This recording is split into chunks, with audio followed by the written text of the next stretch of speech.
Ok, está em programa. Ok, daí eu vou agora.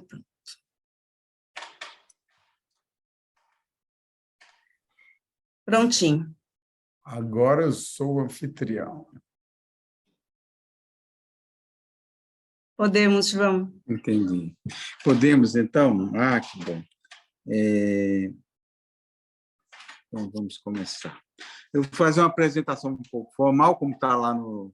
E aí passo a palavra, né, para o Rodrigo, que o nosso tema hoje é sobre suicídio na adolescência, se é uma questão pandêmica ou não, epidêmica, o que é, que poderia tanto acontecendo, e vai estar falando com a gente o Rodrigo Bressan, que é psiquiatra e neurocientista, professor livre-docente do Departamento de Psiquiatria da Unifesp, PhD pelo King College London, e fundador do Laboratório de Neurociências Integrativas.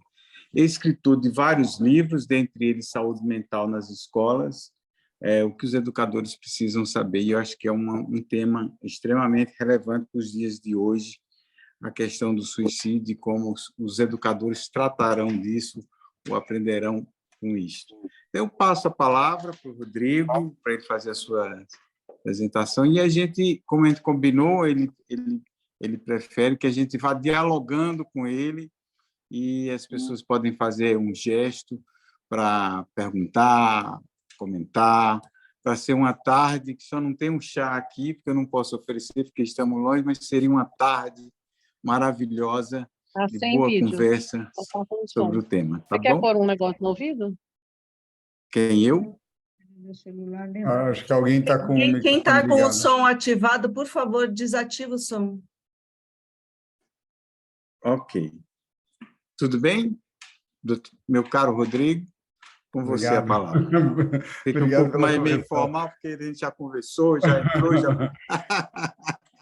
Mas bem-vindo, e que nos abrilhante com as palavras. Bom, obrigado, João. Super obrigado. Eu conheço a Marina e passei a ser um admirador do CEAF pela Marina. Ela foi me contando como funciona, qual é a missão, quanto forma de gente, quantas pessoas são atendidas, e o formato mesmo, e eu virei um admirador.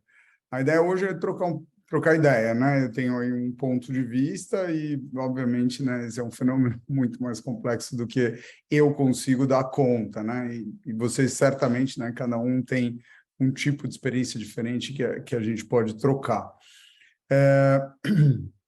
Acho que a ideia é fazer meio a apresentação, se vocês não se incomodarem. Aí a gente pode dar um break, pode ir para frente, para trás e tal. Eu tenho uma tendência a falar para caramba, então, Marina, se eu estiver falando demais, você corta, entendeu? Não tem nenhum problema, eu fico zero preocupado com isso.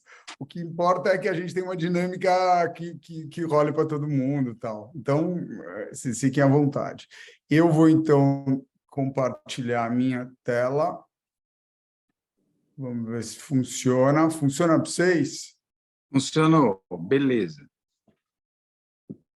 Certo? Vamos ver aqui. Agora eu tenho que diminuir. Bom. Suicídio agora é um tema de alta relevância, né, para todos nós e tal. E aí, o que eu vou fazer assim, é uma conceituação sobre saúde mental, que é um raciocínio que ajuda a botar em contexto e traz alguns conceitos meio chaves para o que a gente faz. Eu sei que tem um monte de gente aqui craque e talvez algumas coisas eu repita e tal, mas eu acho que ajuda um pouquinho. Então, basicamente, quando a gente fala em transtorno mental, a gente está falando de uma doença com uma prevalência alta. Mais ou menos 1 em 5, 1 em 4, 20, 25% da população mundial vai ter um transtorno mental ao longo da vida. Tem dois lados importantes nessa informação, né? O primeiro é que é bastante gente, né? 25% é enorme, é assustador, pensando em outras doenças. Por outro lado, também não é todo mundo, né? 3/4 da população mundial não vai ter. Isso aí é uma coisa meio chave, porque na hora que você fala que todo mundo tem, você banaliza e ninguém consegue agir sobre esse tema. E outro conceito que é importante também é que é incapacitante, né? Então, uma pessoa em 20, 5% mais ou menos, vai ficar incapacitada por causa de um transtorno mental. Do ponto de vista populacional, é um número estratosférico, porque vira 1% da população mundial incapacitado realmente, né? Não é uma incapacitação temporária. Então, é um negócio preocupante, saúde pública é uma das principais questões atualmente quando a mortalidade fica controlada. Acho que tem alguém com o microfone aberto. Por favor, quem está com o microfone aberto, fecha, por favor. Joia. E aí, então tem essa ideia de incapacitação, que é uma coisa chave do ponto de vista de saúde pública e tal, mas do ponto de vista individual, não é uma notícia tão ruim, né? Se eu tenho um transtorno, a minha chance de ter a incapacitação é de 5%, quer dizer, 95% de chance de eu não ficar incapacitado. E aí, qual que é o raciocínio? Diagnóstico precoce, intervenção precoce e efetiva, né? E quanto mais precoce, mais recursos você vai tendo, né? Do ponto de vista de intervenções psicológicas, mudança de hábitos, rotinas e tal, antes de chegar em psicoterapias mais focadas e antes de chegar em medicação e tal. Então, é uma notícia meio boa para todos nós, né?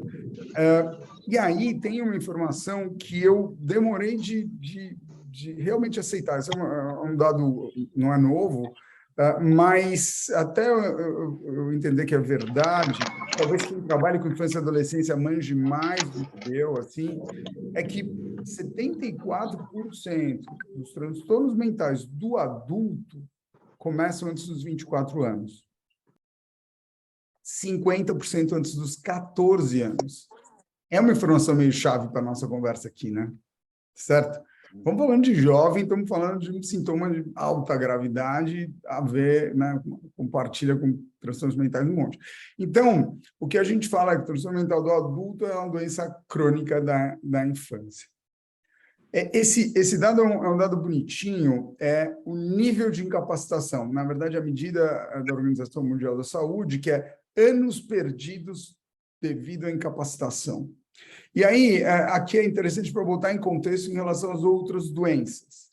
Então, se vocês observarem, vermelho, que é problemas cardiovasculares, né? Basicamente infarto, AVC, embolias, câncer e doenças neurológicas, elas têm um impacto em perdas de dias produtivos bem grande, né? Se vocês olharem aí no gráfico, é o verde, o azul e o vermelho. Mas elas só têm importância a partir dos 50 anos. Né? Você vê a coisa crescendo aqui. Agora, o que acontece entre 10 anos e 50 anos? É o amarelo. São transtornos mentais. Então, o jogo começa muito cedo. E se a gente quer modificar, a gente tem que ir para cedo. Nós estamos tratando hoje aqui de uma questão exatamente dessa fase aqui. E aí tem três conceitos que didaticamente ajudam o raciocínio. Primeiro é que a nossa área é de alta complexidade. Eu vou falar umas coisas meio óbvias, depois vocês podem reclamar, mas eu acho que conceitualiza. Isso é altíssima complexidade, né? Primeiro, a palavra mente, né? Eu vou falar uma coisa, nesse ambiente aqui, eu não sei, porque eu nunca perguntei, mas no ambiente acadêmico, professor, pós-graduando, não sei o quê, ou ambiente leigo, você pergunta, o que é mente? E as pessoas começam a dar uma resposta longa, né? O que é mente? Mente, demora um tempão para falar o que é mente e não chega no lugar certo. Né? É uma coisa que meio fica aqui, a mente, é no cérebro, não é? É o hardware e o software e tal. Então, a gente trabalha com transtorno mental. É difícil de você tornar isso mais ponderável. Mas, certamente, o cérebro é o que processa essa história toda. Quando você tinha um conhecimento menor de neurofisiologia, você até falava a questão moral, religiosa, está fora do cérebro. Não está, né? Você tem uma lesão ali, você muda o jeito de você ser, muda valores, muda N coisas e tal. Então, não tem nada de errado pensar que é o cérebro e pensar o quanto ele é plástico. Né? Ele é muito sofisticado. A gente manja muito do cérebro atualmente. Muito, muito, muito, muito, muito. Mas o ponto é que falta muito mais. Então, se você comparar um coração, que é uma bomba muscular, irrigada lá por um monte de vasos e com um monte de fiozinho elétrico para coordenar o negócio, é super complexo, né? Super complexo, mas não se compara com o cérebro, né? E a beleza do cérebro é que ele é montado pelo software. Então, quando você pensa em um hardware, né? Pega um computador, você bota o software ali e só roda o que o computador permitir, né? Se ele não tem memória para aquilo, não roda aquilo e tal. Não, o nosso hardware ele é moldado o tempo inteiro pelo software, que é a cultura, a exposição a eventos traumáticos, a vivências e tal. E aí tem um outro nível de complexidade que chegou agora, né? Que não é só de agora, sempre a gente foi trabalhando com um nível de conectividade muito alto, né, urbanização e tal, e agora com esses eventos de internet e mídias sociais, o negócio ficou muito complexo e a gente tem dificuldade de acompanhar essa história. E aí tem um outro item-chave em questões de saúde mental que são um desafio, que é estigma, preconceito, né? Todo mundo aqui manja dessa história, mas eu não sei o quanto todo mundo aborda o seu próprio estigma consigo mesmo, né? A gente tem um baita autoestigma, né? Quando eu estou mal, eu não acho que eu estou deprimido, eu acho que eu sou um merda mesmo, não sei fazer as coisas, não consigo, tá? Por mais que eu manje as coisas. Então, é muito difícil e tem um impacto, né? Esses são dados ingleses, que atrasa 8 ou 10 anos a busca de ajuda, né? Então, se a gente está falando de uma coisa que começa muito cedo e você atrasa a busca de ajuda, você tende a cronificar essas coisas. E a cronificação, né, quanto mais cedo a coisa começa, ela vai entortando rápido, né? O que acontece? Eu tenho um problema aqui que é uma ansiedade social, eu começo a fumar uma maconha numa intensidade alta para lidar com a minha ansiedade social, eu tenho um outro problema que eu quero depender de maconha. E depender de maconha, cai ainda mais a minha capacidade lá acadêmica e eu vou desviando, né? Então, você tem caminhos que vão ampliando muito. E a outra questão é que você tem uma falta de estratégias de prevenção muito focadas, né?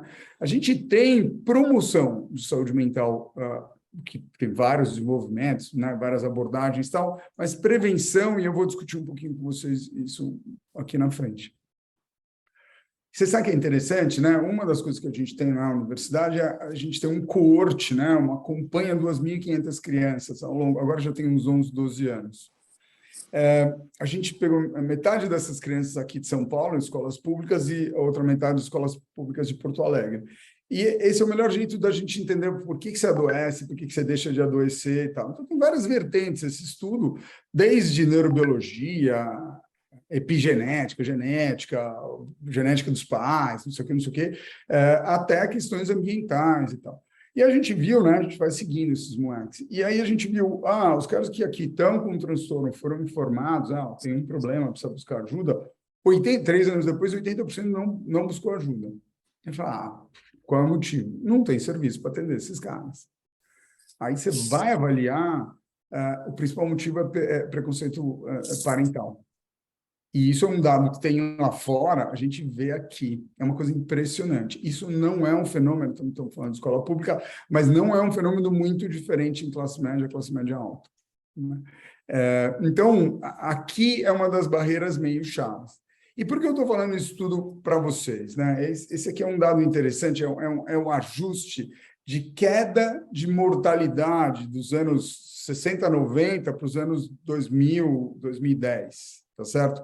Então, se vocês olharem as leucemias, é uma baita queda de mortalidade, porque o grande motivo é que você desenvolveu tratamentos e faz diagnóstico precoce. Problemas cardíacos, a mesma coisa. AIDS, a mesma coisa. A AVC também. Não, a gente não é tão efetivo, a gente retarda, ainda é meio lento, né, a abordagem com AVC, mas a mesma coisa, caiu muito a mortalidade. Agora, o que acontece com o suicídio? Como é que ficou a mortalidade? Igual. A gente não melhorou. Não melhorou. E aí, o que eu estou querendo dizer é o seguinte, não é só pela complexidade cerebral que a gente não tem bons remédios, mas é também. Não é só pelo preconceito, mas é também. Quer dizer, você tem várias dimensões que estão envolvidas em você não ter uma melhora. E, eventualmente, o aumento de prevalência, que é uma das discussões que a gente vai fazer aqui. Então, o que é suicídio? É definido como morte devido à lesão auto-infringida, né? Então, a gente fala de suicídio, a gente, em geral, está falando da morte em si, mas quando a gente está trabalhando com suicídio, a gente está trabalhando antes disso, né? Ou você pode ter pós-venção também, né? Pós-venção é depois que você teve suicídio, o que você faz, né? A gente que é profissional de saúde mental também tem que aprender a abordar em pós-venção. Mas a conversa sobre suicídio aqui, né? É principalmente o que a gente faz com essa pessoa que está pensando nisso, né? A ideação. E o que é importante, assim, quando a gente fala de suicídio, é que é uma experiência muito individual, marcada pela ambivalência. Tá?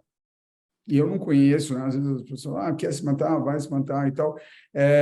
Não tem questionamento. Não, é altamente ambivalente, tá certo? A questão da busca da morte. E é, em geral, um mecanismo de cessação do sofrimento ou desejo por socorro, de busca de ajuda. É interessante, porque é uma definição, mas não necessariamente ela cabe para todas as questões. Para a maior parte, cabe. É um problema de saúde pública, né? Você tem mais de 700 mil pessoas morrendo anualmente, a quarta maior causa de morte entre jovens. Isso é uma coisa, né? Morte entre jovens, né? São... violência, acidente de carro e suicídio. E 77% acontecem em países de baixa e média renda. Essa é uma crença que se tinha no passado, que suicídio é coisa de sueco, de japonês, que a vida já está ganha e perde o sentido à vida e tal. Isso é bullshit, né? Isso não tem a ver. Na verdade, suicídio ocorre em maior prevalência em lugares que você tem mais exposição à pobreza, né? Porque a vulnerabilidade econômica, alimentar, ela leva mais transtornos mentais, e lugares onde a assistência à saúde mental é pior. Então, ele acaba virando um marcador de assistência. É um fenômeno complexo, multicausal, de impacto no indivíduo, óbvio, né? E coletivo, que pode afetar indivíduos não é restrito a nada, todos os sexos, culturas, classes sociais e idades. A etiologia, ela é complexa também, né? Suicídio é porque falta um botão no cérebro. Não é isso, né? De novo, quando eu falei de software, né? A gente é determinado, né? A nossa montagem se dá pela forma como você é criado, né? Maternagem, né? E essa maternagem vem de um lugar cultural, né? Não tem como você fugir dessa história. E a questão de cultura aqui ela tem uma importância. E aí tem componentes econômicos, políticos, culturais, psicológicos, psicopatológicos e biológicos. Não sei se vocês conhecem, mas tem muito estudo de genética de suicídio. Um dos grandes pesquisadores de genética de suicídio do mundo é um cara que paulista, ela fez residência um pouquinho na minha frente, Gustavo Turek, que está no Canadá. Tem um monte de estudos sobre isso, né? Em geral, a gente pensa em genes ligados a transtornos mentais, mas também ligados à impulsividade, né? Então, você tem uma herdabilidade que não necessariamente está associada à herdabilidade com depressão. Mas, de novo, né, o fato de você saber isso não necessariamente ajuda muito na prática ali. Suicídio é a ponta de um iceberg, né? Então, e aí, por trás disso, tem ideação suicida, tentativa de suicídio e ideação suicida. Então, só para ter uma ideia de prevalência, ideação suicida é um fenômeno 10 vezes mais importante do que o suicídio completo, né? Mais prevalente. E é com quem a gente acaba trabalhando, né? E, obviamente, tentativa de suicídio também. A gente chama aí de fatores distais, né, que antecedem, né, que estão mais longe da experiência, que são essas que eu estou falando para vocês. Tem uma genética, experiência na vida, o que aconteceu, estruturação de personalidade e tal, mas tem uma que é importante aqui, que eu chamo de cultural, e acho que em seguida eu vou falar, aqui embaixo tem povos indígenas e tal, que é muito interessante. É um fenômeno que é diferente de psicopatologia, o raciocínio e o transtorno mental. Por exemplo, eu trabalhei com um índio no Xingu como médico, e ia para o Xingu e tal, e no posto de saúde sempre tem um índio que faz a questão do... chamava agente de saúde, não esqueci o nome. E tinha lá um posto de saúde, né? Que tinha curativo, aquelas coisas básicas ali para você cuidar da saúde dos índios. E nenhum posto de saúde tinha álcool. Todos eram álcool iodado. Por quê? Porque tinha uma prevalência super alta de índios que ingeriam álcool e se matavam no dia seguinte. Mil questões aí que a gente pode discutir, mas tem componentes biológicos como se fosse a ressaca ali de vir em vale e perder o sentido a vida associada ao álcool. E tem também um encaixe de culturas, né? É conhecido, né? Por exemplo, no Irã, que teve o Irã vive, né, um clash muito grande de culturas, né? A sociedade iraniana, ela tem um nível de desenvolvimento bastante alto em artes, músicas, não sei o quê, e uma porosidade com a sociedade ocidental e, por outro lado, você tem que casar com uma pessoa da outra família e tal.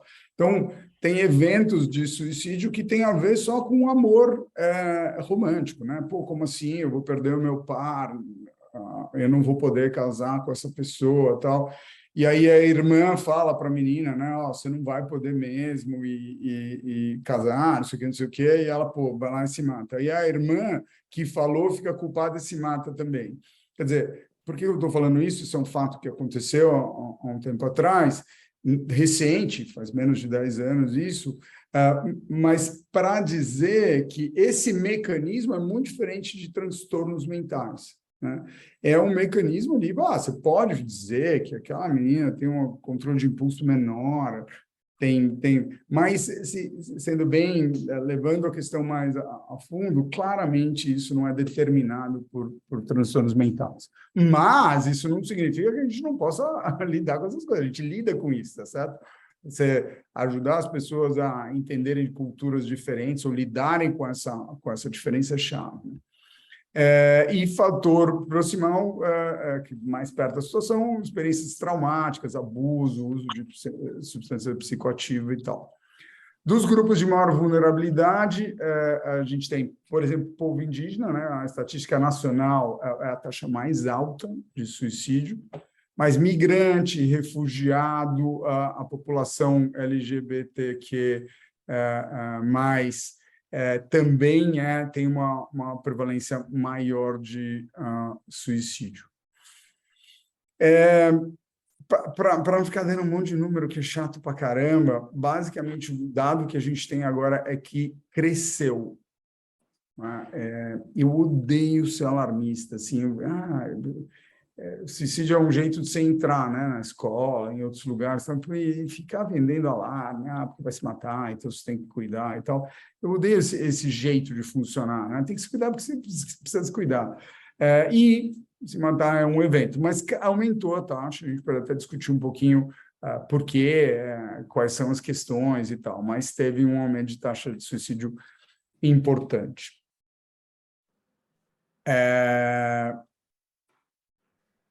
Outro fato importante é que 90% é acometida por um transtorno mental, 90% a 95%. Os transtornos mais comuns são depressão unipolar e bipolar, abuso e dependência de substâncias psicoativas e esquizofrenia. Só que quando você olha de um outro jeito, aqui está dos suicídios, quais são as doenças que mais contribuem, né? A esquizofrenia não contribui tanto, porque é uma doença mais rara. Mas quando você vai olhar para a bipolar, para a esquizofrenia, aí a taxa de suicídio é muito alta. É muito maior que a população geral. Em esquizofrenia, nos 5 primeiros anos da doença, é quase 15%. Acho que é 10%, atualmente, a gente fala. Transtorno bipolar é isso ou mais, e o risco se mantém diferente da esquizofrenia, que tende a cair, por exemplo. Né? E o que acontece em transtorno mental é que você basicamente tem comorbidade o tempo inteiro. Né? Você tem ali alguém dependente, tem transtorno bipolar, dependente de álcool, usa outra droga, e tem outras questões. Então, e transtornos de personalidade também entram aqui.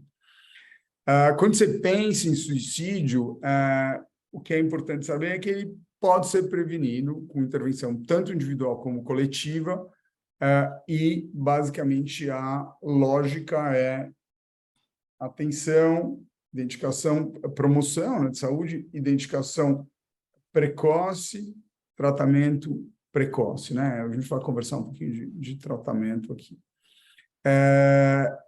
Funcionam ações de conscientização, promoção de apoio e socioemocional, e, obviamente, também funciona a limitação de acesso a meios, né? A questão de disponibilidade, por exemplo, de armas de fogo é algo que está claramente, né? Você tem mais disponibilidade, é uma solução muito rápida, assim, né? Pluk, né? É diferente de você pegar uma faca e se cortar, alguma coisa assim. Então, alguém que tem uma questão impulsiva muito rápida, possivelmente não cometeria se não tivesse disponível um meio muito mais fácil. E a gente tem que trabalhar, né, quando a gente pensa em prevenção e elaboração de política pública, tá? O governo, o Ministério da Saúde fez agora, mandou uma política pública. Com suicídio, eu sei que aqui nós estamos falando com uma população letrada, mas vale a pena, às vezes, falar o óbvio, no sentido de trocar ideia, né? Quais são os mitos principais? Falar sobre suicídio com adolescente pode dar ideia? Ninguém consegue parar quem já tomou a decisão de se matar. Quem fala em suicídio tem mais chance de realizar uma tentativa. Jovens que tentam suicídio com meios menos agressivos têm como objetivo chamar atenção. Quer dizer, isso aqui está na crença, né? Todas essas ideias estão na crença das pessoas. E é tudo inverídico, né? Falar não significa dar ideia.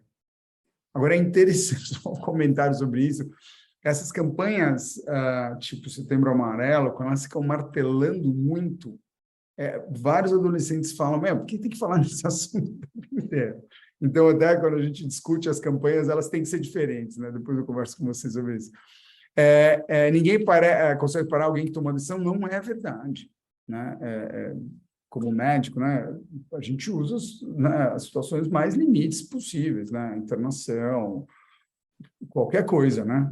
Como são coisas temporárias dentro de alguém que pode ter um transtorno mental, você faz todas as medidas possíveis e imaginárias. Significa que você vai prevenir todos? Não, né? A gente precisa ter um pouco de humildade, mas que dá para prevenir, a grande maioria dá, sem dúvida. Quem fala em suicídio tem mais chance de realizar uma tentativa, não é verdade, tá certo? Você falar, na verdade, reduz a chance de você ter. E a questão de meios menos agressivos não significa que a pessoa não vai, né? Porque você tem meios menos agressivos que são altamente eficientes, tipo o uso de medicação. Agora, um fato isso também é importante, né? Que a maneira como a mídia aborda suicídio influencia a população. E aí eu discuto esse tema em seguida aqui com vocês. Na mídia, talvez você já tenha ouvido falar disso, você tem dois efeitos mais conhecidos, né? O efeito Werther. O Werther é um personagem do livro do Goethe, que foi o mais vendido, até por sinal, ele não é famoso pelo sofrimento do jovem Werther, mas é um garoto que, numa questão de desilusão amorosa, se mata. E, nessa época, teve vários suicídios associados ao sucesso que o livro fez. E aí, depois tem uma série do começo, meados do século XX, aqui, uma série de suicídios no metrô de Viena, em que a mídia ia lá, tirava foto, explicava em que estação, em que situação e tal, e virou uma coisa meio epidêmica, e aí as pessoas sacaram, pararam de divulgar, caiu de novo a taxa de suicídio. A Baleia Azul também, não sei se vocês lembram, era um jogo que tinha e que tinha essa história. Então, a forma como você divulga e trata desse assunto, será que ela provoca suicídio? Aí eu vou deixar esse tema para a gente discutir também, né? Quem é que vai se matar e tal. E aí tem o outro raciocínio, que é a ideia do efeito Papageno. Essa é uma ópera do Mozart que tem esse personagem que é o Papageno e tem 3 anjinhos, ele está lá num risco de suicídio, os anjinhos vão lá e falam umas coisas legais e seguram ele nessa história, né? E uma estratégia, por exemplo, o Setembro Amarelo, mostrando isso. Você sabe que a gente fez um paper, está aqui embaixo, do Zugman, que é um aluno nosso, e eu não sei nem se foi publicado ainda, mas basicamente a gente via, de acordo com as notícias, o que tinha pico de busca, né? Tinha algumas notícias que você tinha um pico de busca com métodos de cometer suicídio e outras não, para tratar de questões de saúde mental. Então a informação muda o comportamento. Vocês lembram do 13 Razões Por Quê? Essa foi uma série de uma menina que contava a história de trás para frente, por que ela se matou. Uma série de muito sucesso. Eu assisti, sei lá, vários episódios, não, uns 3 ou 4 episódios, me dá um pouquinho de náusea, assim, toda a forma de engajar, porque claramente não é o jeito mais interessante de se tratar essa questão, mas, enfim, né, vende, igual suicídio, vende, né? Então a gente tem que tomar muito cuidado. Aí, demorou um pouco de ver a repercussão. Esse é o artigo, está aqui o artigo? Não, esse é o artigo que faz a avaliação do impacto dessa série no aumento de taxa de suicídio nos Estados Unidos. É bem interessante, né? Você precisa de ciência boa para mostrar que, de fato, teve um impacto negativo e não ter que só ficar falando. Quando a gente fala de mídia, e esse é um pouco o nosso dever, e isso vale para a gente também, porque a gente está falando em diferentes lugares e tal, a ideia quando você vai falar de suicídio, é ter a oportunidade de educar, né? E sensibilizar as pessoas para entender isso num contexto, né? Que, na verdade, a palavra não é normalizar, mas é entender como algo possível de ser abordado, falado e tal.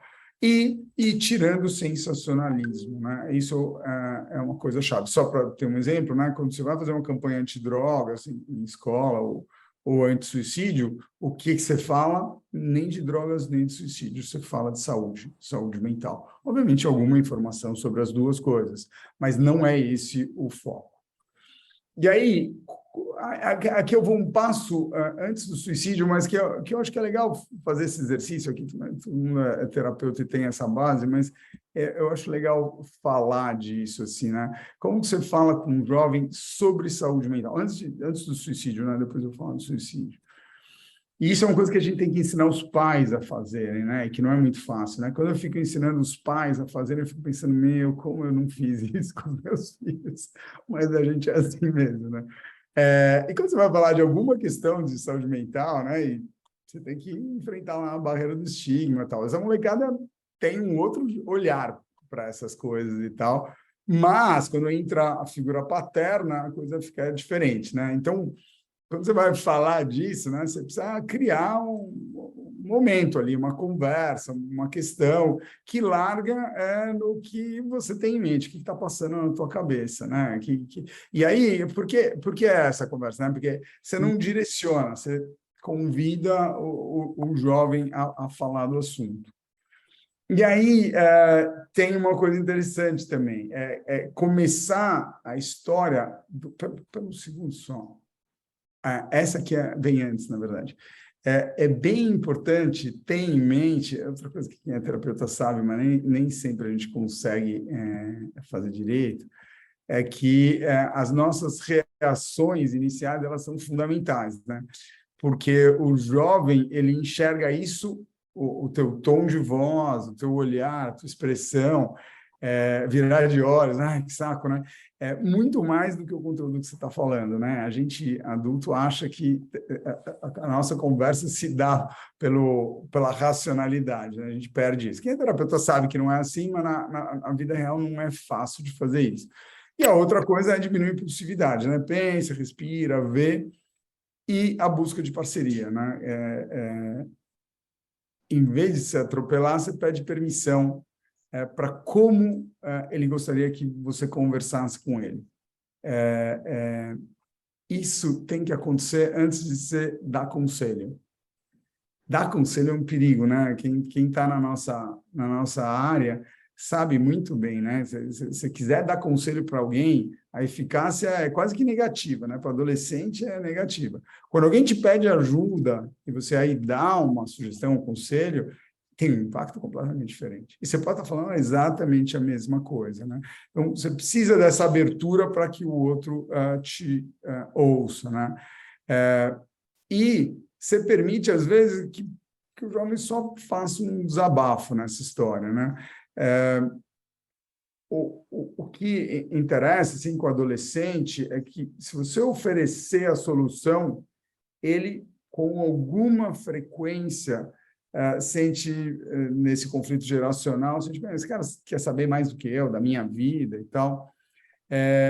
E quando você pergunta como que você acha que dá para sair dessa, como dá para lidar com essa questão, é muito interessante, porque aí o cara se sente respeitado, né? Espera um pouquinho, ele está me perguntando, então talvez eu esteja empoderado para enfrentar. E volta com uma ideia. E às vezes a ideia que o jovem traz é melhor que a nossa, né? Com muita frequência. E aí, quando você se coloca dessa forma, você fica numa postura de ajuda em caso de necessidade. E aí é muito legal, porque aí o pedido de ajuda ele pode acontecer, né? E aí também você pede direcionamento, né? Para onde você quer ir. E a postura é a mais importante, né? A gente que é terapeuta sabe disso, né?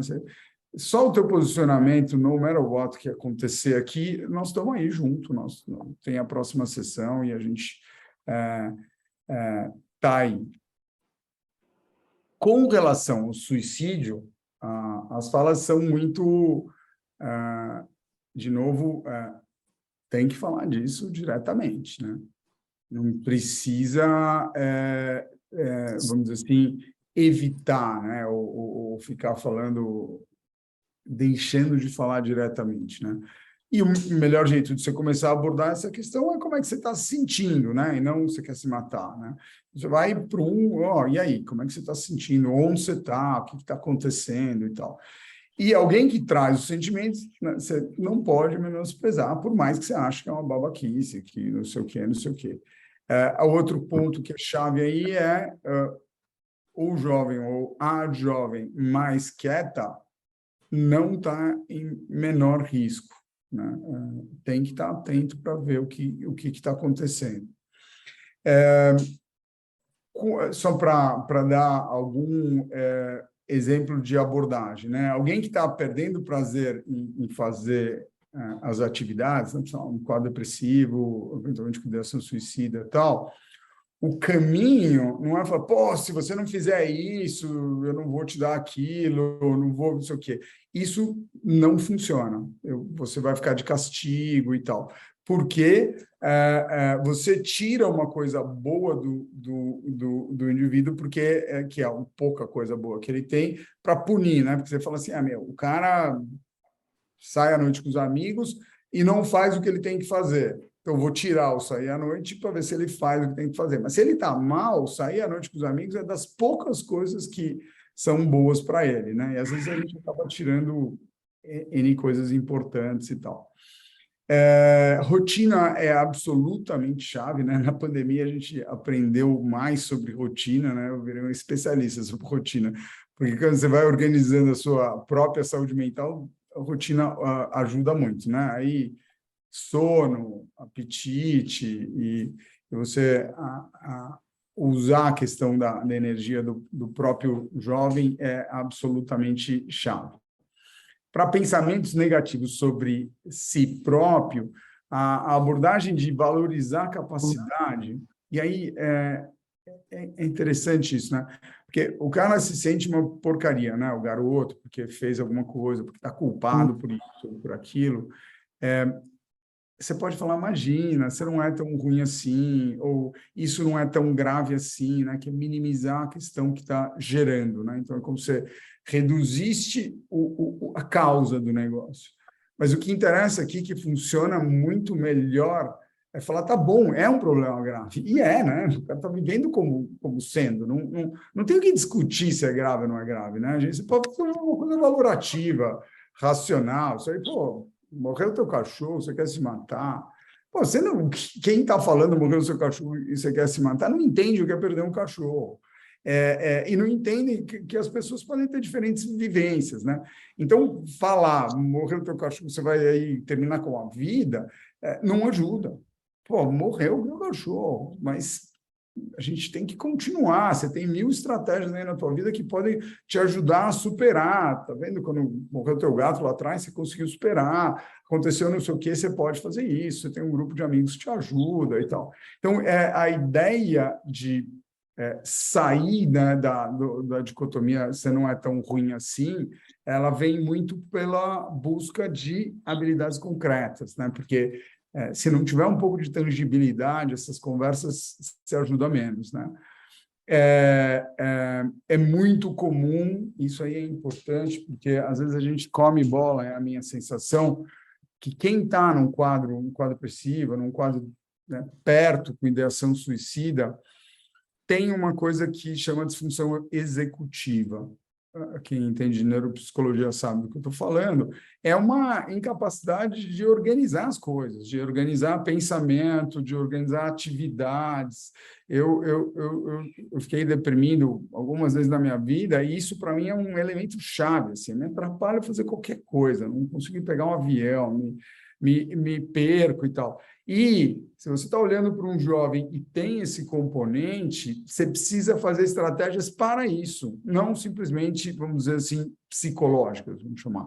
Isso é uma coisa meio objetiva, ó, faz isso, monta aquilo, tem uma intervenção um pouquinho mais direta ali na rotina e tal. Pensamento sobre morte, é importante estabelecer com a família uma hierarquia de contatos para as possíveis situações de crise. Então, quando se trata dessas questões, eu tenho um slide aí em seguida mostrando a ordem das coisas, a expressão que eu uso é: você põe tudo em cima da mesa. Está acontecendo isso, está se sentindo assim, e aí, como eu costumo fazer, né, eu atendo o jovem antes, depois entra a família, eu combino com o jovem o que dá para a gente conversar com a família, obviamente, ideação suicida em jovem, eu não precisaria, tecnicamente, pedir permissão para o jovem, né? Porque é uma questão de risco de vida e a gente rompe sigilo por uma questão desse tipo, né? Está previsto na ética médica, mas eu não preciso, mas o ideal é eu pedir, né? Espera um pouquinho, né? Você está pensando isso é uma coisa, né, séria, né? Você tem um risco e tal. Será que dá para a gente compartilhar com seus pais e tal? E aí é muito interessante, porque a grande maioria fala assim, dá, mas não vai falar disso. Que eu fumo maconha, não vai falar que eu fiquei com medo em tal situação, não vai falar que eu passei vexame e tal. Mas a questão em si, ela é possível, ela precisa ser legitimada. E na hora que você põe a situação em cima da mesa, você ouve perspectivas sobre a mesma coisa, né? Principalmente dos pais, né? Que olham aquela situação como frescura. Uma das coisas, para mim, principais na minha prática clínica é permitir que aquele pai que acha frescura fale. Que na hora que o cara falou, você já falou, ai, que maravilha, nós estamos aqui realmente trabalhando, né? Porque o cara, ele trouxe aquilo para lá, e quando ele põe na mesa, dá para trabalhar, né? Você é um menino inteligente, capaz, tem aí os recursos, e parece frescura, pode ser visto dessa forma, né? Mas na hora que ele falou disso, você vai trabalhando e vai trazendo para dados concretos que existe risco, né? E aí faz o negócio que a gente chama de psicoeducação, né? Falar de ideação, planejamento e tentativa, né? Outro aspecto que é importante de abordar... Tudo bom? Por favor, desliga o microfone, por favor. Está de cama ainda, né, Ana? Besita, Coitada. Rodrigo, você consegue desligar o microfone? Eu estou não me coloca numa situação delicada. Uma live de um médico por que está favor, falando. atenção, mas olha, amanhã tem eu vou fazer companhia para tem vocês. o microfone ligado, atenção. Tá bom? Olha, Ana, você conversa um pouco com a enfermeira? Besita. Não são duas? Rodrigo, Oi, vamos embora. se você for em cima da foto dela, vai aparecer três tá. pontinhos do lado direito na foto dela. É? Por E ali que você você não consegue gosta dela? mutar ela. Como que ela chama? Besita. Besita. Ah, tá bom. Eu estava pensando se você conversar um pouco com ela, por que que ela resolveu ser enfermeira, o que que ela... Vai em cima dela, três pontinhos do lado direito, para ter uma relação Beatriz melhor Cangel. por isso. você consegue Estou mutar. procurando ela Tá aqui. bom. Tá lá embaixo. É Tá bom, Ana. a terceira Um linha. beijo. Atenção, pessoal, vou pedir mais uma vez, microfones desligados. Senhora Besita, por favor, desligue seu som. E quem mais tiver, por favor. A única coisa boa é que a Besita, pelo menos, não falou mal de mim, né? Imagina que vergonha. O médico não para de falar, que saco. Vamos lá. Então, a outra coisa chave, né, que acontece, né, todo mundo que está numa situação de ideação suicida está vivendo um nível de ambivalência muito alto. Ai, Rodrigo, não dá. Espera aí, deixa eu ver. Tem um lugar, quando você coloca em... Deixa eu ver como é que é. Em participantes, você clica em participantes e tem desativar som. Obrigada. Lá embaixo no Zoom mesmo, tem um ícone participantes. Aí você clica em cima, aparece Vou fazer isso. desativar som. Conseguiu? Espera um segundinho só.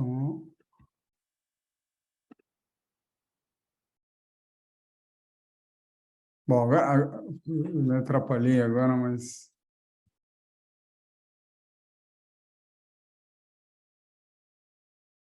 participantes, desculpa. Mute all. Tá bom, pronto. Foi. Eu não vou perguntar se vocês me ouvem. Bom, ó, eu vou desmutar e eu pergunto... Tá tudo certo, pode seguir, Rodrigo. Tudo Então certo. vou mudar, vai todo mundo agora ficar quieto. Puta, que delícia, eu dar aula e todo mundo ficar quieto, é maravilhoso. Se tivesse isso na sala de aula, era lindo, né? Então, ruminação é uma coisa chave, né? Estávamos falando de ambivalência, mas que a ruminação está aí, né? Você fica ruminando a mesma ideia, né? E você precisa buscar formas de trazer a ruminação de novo para cima da mesa, né? E conseguir questionar, né? Olhar ou tentar discutir esses aspectos, né, da ruminação. Então, só para trabalhar com gravidade, né, do pensamento de morte, você tem esse raciocínio, não faz muito sentido existir. Depois eu poderia me matar, talvez eu pudesse tomar remédio, pular, e a outra é um plano mais concreto e depois tentativa. Um dos maiores preditores dentre os sintomas que você pode apresentar de suicídio ou tentativa de suicídio nem é tristeza e nem é angústia, é uma falta de esperança e de descrença.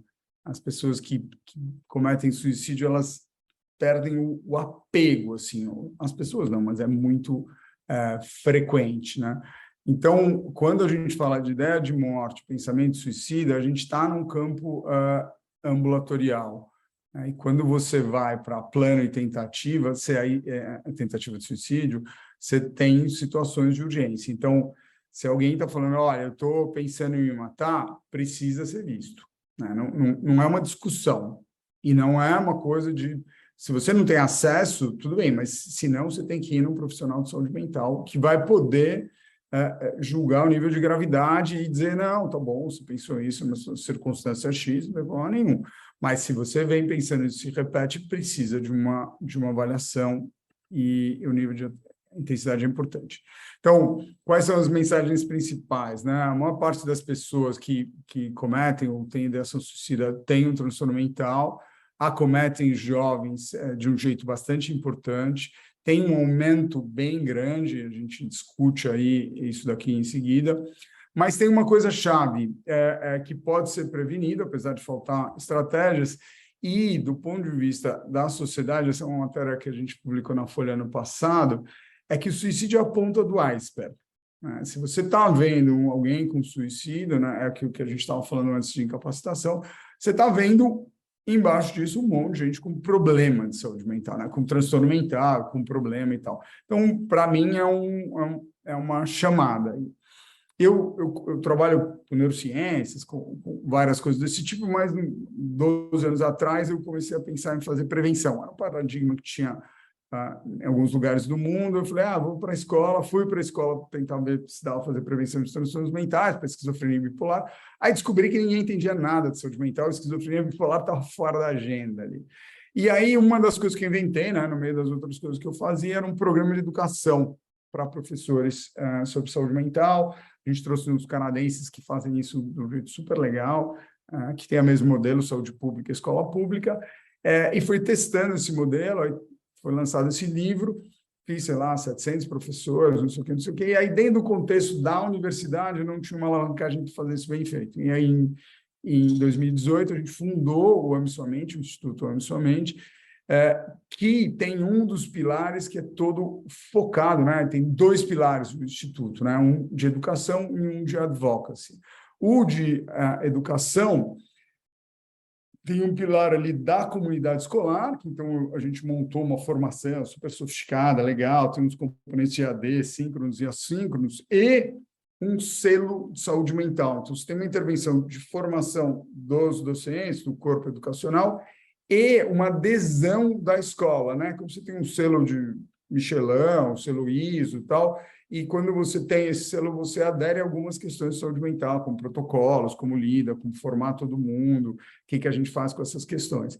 Aí a gente também, em paralelo, desenvolveu um chatbot, uma conversa por WhatsApp, que é uma demanda grande de professores sobre autolesão.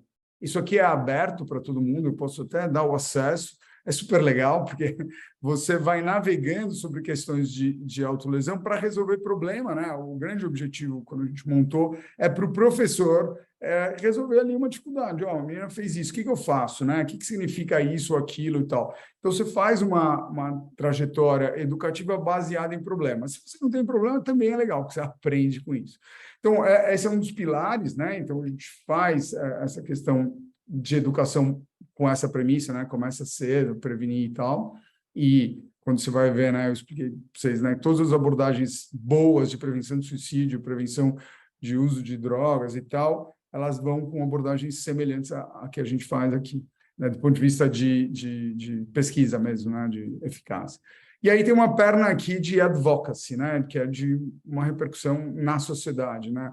Do ponto de vista de campanha e mudança de política. É uma coisa muito chave você mudar a política, né? Porque quando você monta uma ONG, um instituto, né, sem fim lucrativo, muita gente fala assim, não, eu quero cuidar das pessoas que têm não sei o que e tal. Esse instituto não quer cuidar de ninguém, assim, ele quer tentar fazer uma modificação.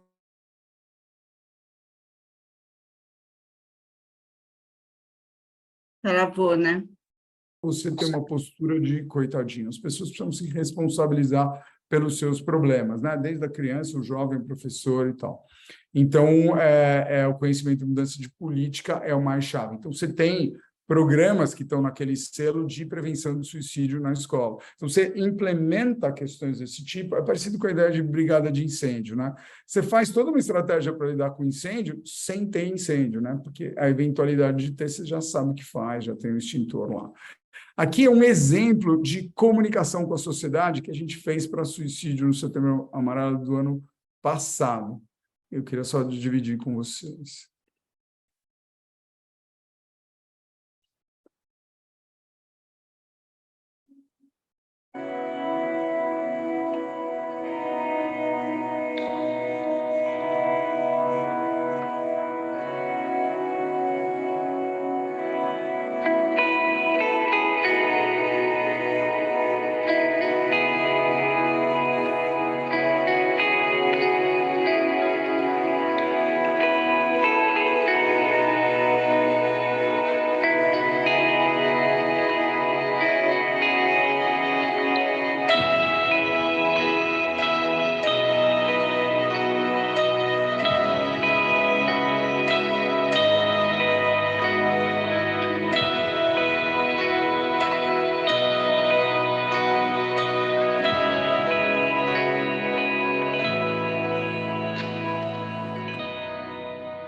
Então, esse é especificamente para suicídio, e aí, recentemente, a gente fez esse outro também, que eu acho que é legal também. Precisamos aprender a cuidar de nossa saúde mental. A sociedade contemporânea evoluiu muito mais rapidamente do que a nossa capacidade de lidar com ela. Daí, os problemas aumentaram.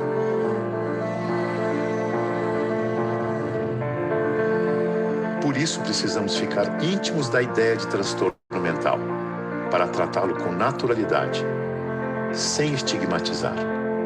Ansiedade, depressão, bipolaridade. 1 em cada 4 pessoas vai desenvolver um quadro de transtorno ao longo da vida. 50% dos quadros surgem antes dos 14 anos, e o preconceito e a estigma trazem até 10 anos à busca por ajuda. Quanto mais cedo a identificação da possibilidade de transtorno, maior a chance de prevenção. Precisamos trazer a saúde mental para a agenda das escolas. Formar e preparar educadores para cuidar da saúde mental dos alunos.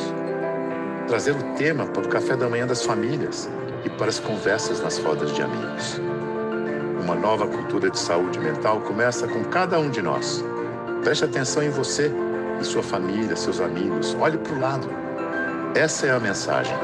Ame sua mente e cuide dela como algo vivo, sensível, delicado e preciosíssimo para você se realizar como indivíduo. Esse é um dos grandes desafios de nossa época. E é urgente, porque todos nós viveremos muito melhor numa sociedade que ama sua mente.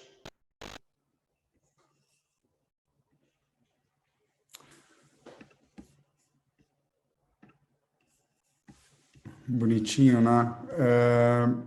Agora eu vou desmudar todo mundo. Parar de... Acho que cada um consegue fazer isso, Rodrigo, fica tranquilo. Boa, já. Estou aí também para conversar, ninguém me interrompeu, Marina. Eu calei a boca de todo mundo, ninguém me interrompeu. A ideia era que a gente pudesse Maravilha! Muito Já vamos bom, começar Rodrigo. a interromper. Está muito bonito os vídeos e a conversa é muito legal. João, você está sem imagem. Eu estou sem imagem, mas uma coisa de cada vez, né? Agora... Mas tá bonito o chapéu. Você vê? Né? Eu tinha ficado nos primeiros dados, quando você mostrou de que tinha AIDS tinha diminuído, infarto, etc. E o suicídio tinha aquela reta, eu disse, bom, né? Não tinha alterado. Depois é que você complementa com os dados que, de fato, tem um aumento, né, nessa população. Há uma diferença, não é isso? Ou eu entendi mal? Não, é isso mesmo. É isso mesmo. É isso mesmo, né? Está acontecendo. Você tem várias razões para isso acontecer, né? A primeira que vem à tona é o seguinte: na hora que você diminui preconceito, tem uma mudança importante, virou uma doença de notificação compulsória. Então, quando você fala prevalência, alguém tem que notificar, né? Então, um médico que vê lá um garoto lá que se intoxicou, a causa da morte é a intoxicação pela medicação ali que ele tomou. Se o médico vai no passo anterior, que foi determinado por uma ingestão abusiva, que ele decidiu fazer aquilo, ele não vai reportar o suicídio, né? Então, na hora que você azeita essa cadeia, você tem mais informação. Então, né, você está combatendo a subnotificação. A outra é que, com a redução de preconceito, isso vem mais à tona, né? Eu acho que todos nós, eu imagino, né, pelo menos todos nós aqui, temos ouvido um número cada vez maior de suicídios mais ocorrendo em escola, mais próximos da escola, né? Essas escolas de classe média alta e tal.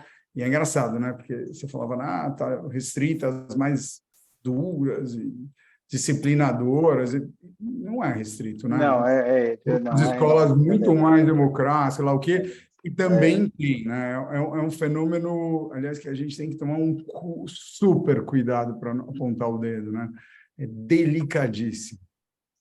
Porque tem outra questão, você falou da complexidade que o fenômeno, o suicídio, tem, de diversas ordens culturais e outras. Mas vocês tiveram algum trabalho assim? Tem um momento lá que você fala como a mídia repercute isso, o quanto isso influencia, e a gente vê isso desde o Goethe lá atrás, né? Mas vocês têm algum estudo da própria questão das mídias sociais, como isso tem sido aumentado ou diminuído, ou algum estudo a respeito de como isso tem influenciado?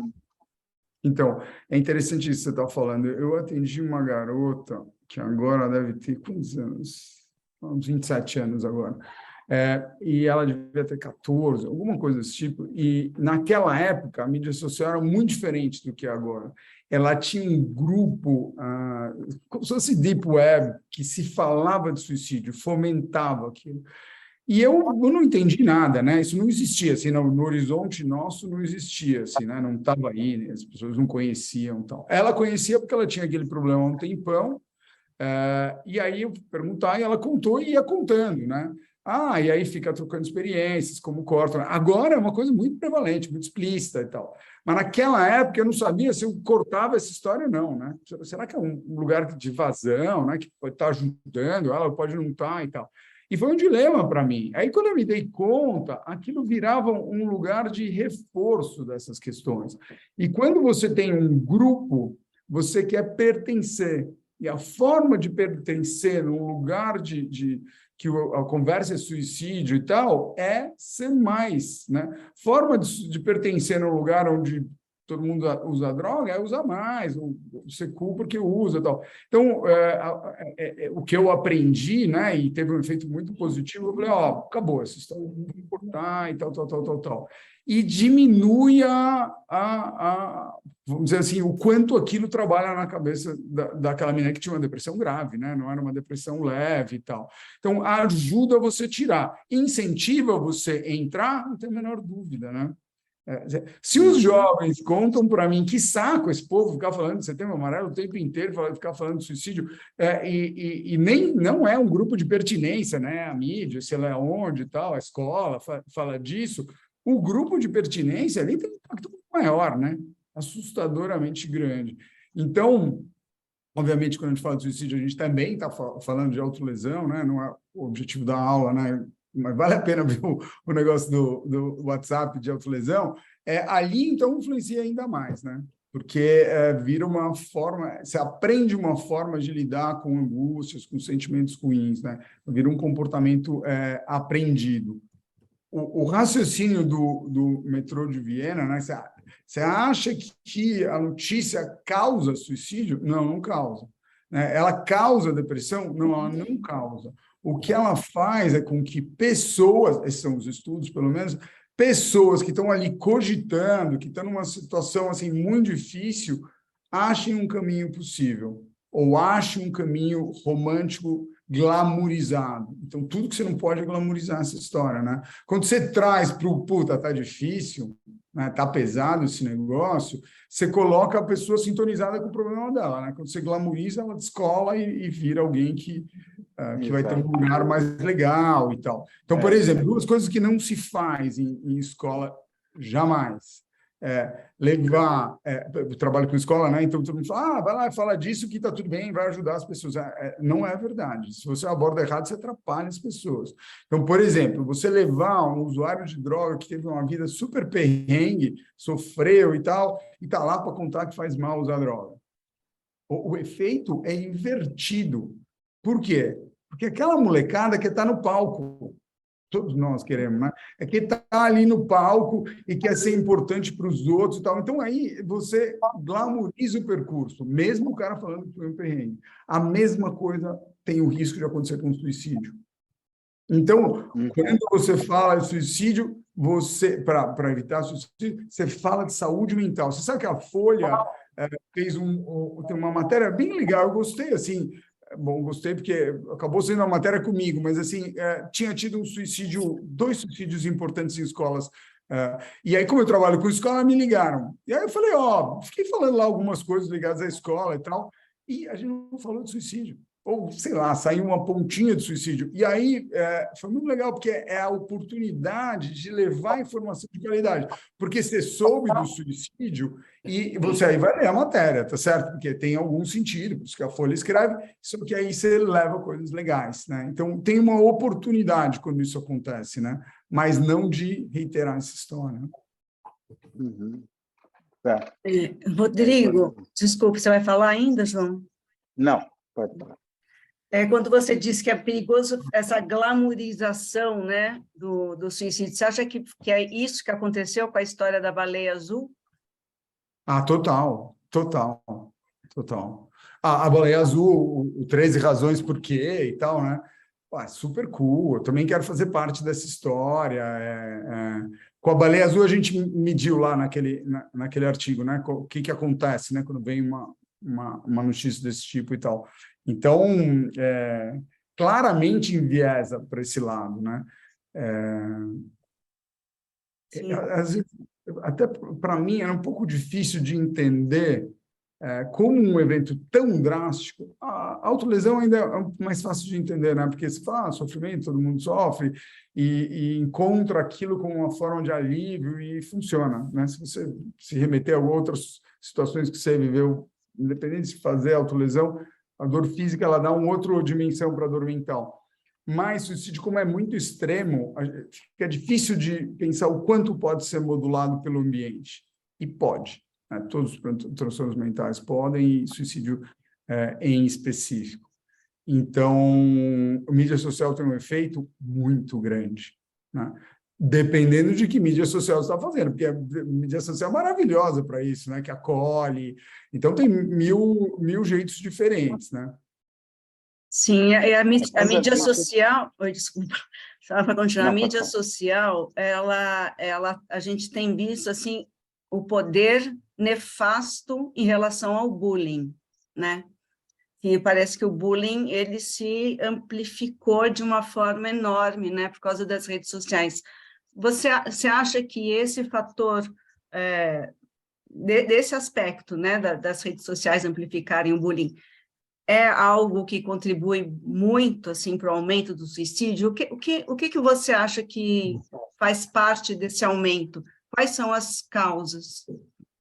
Então, as causas, então, é aumentar a notificação e prestar atenção nisso, né? Mas aí, quando você vê a taxa, é número mesmo, não é só que a gente está prestando atenção, porque é um fenômeno de escola de classe média alta. Então, tem mesmo um aumento.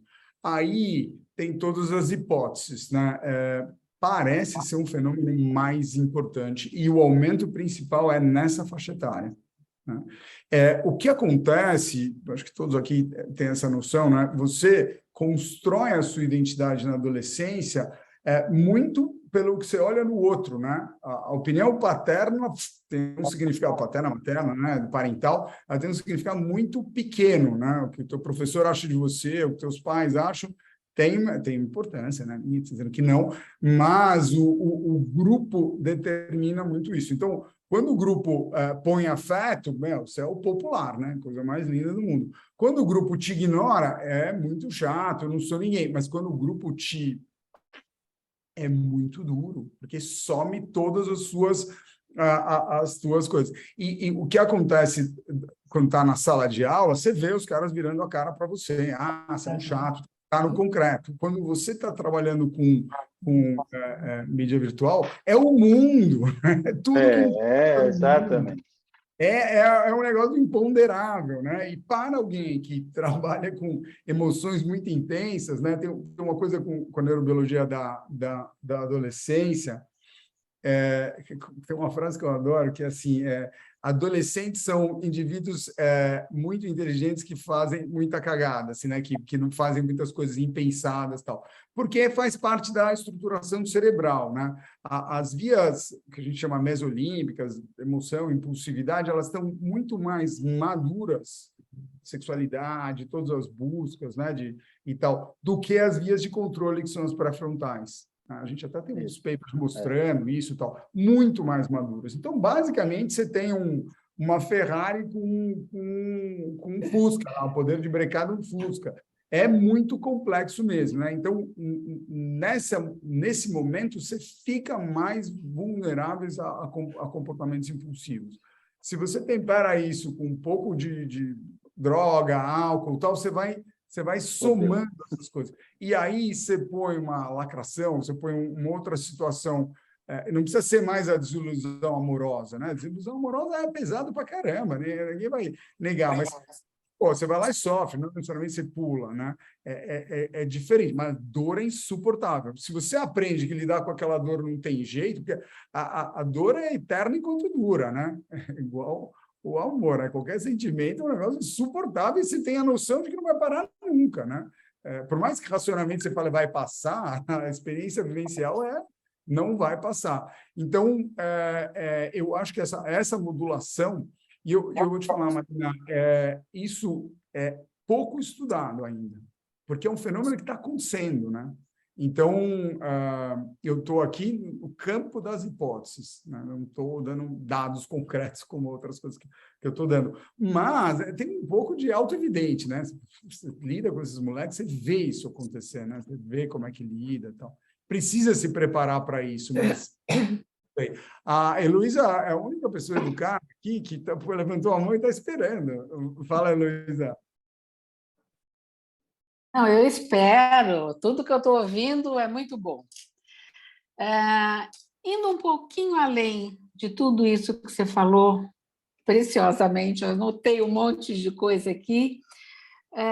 Como você conta para um jovem da morte, suicídio de um colega? Você falou de escolas. Estou pensando numa escola, a não ser assim, alguns fatos que a gente viu recentemente dentro da escola, mas assim, começa o dia escolar e a escola tem a notícia de um aluno que morreu. Como que você conta isso para os outros? Eu passei isso recentemente na minha convivência próxima, assim, né? Aconteceu um suicídio na escola, e é uma escola que não é tão grande, todo mundo sabe do evento, e todo mundo meio que conhece as pessoas e tal. E aí o desafio era contar para meninas de 10 anos o que aconteceu. O que acontece com a morte é que a morte é imponderável. Você pode ter uma religião, pode te dar uma explicação e um caminho, mas a morte é impossível de ser pensada em alguém vivo. A minha, pelo menos, né?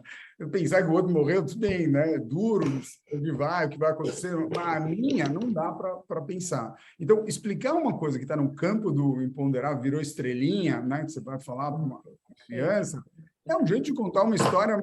O que mais acontece é que a criança está ouvindo, o jovem, toda a tua atitude para lidar com aquilo.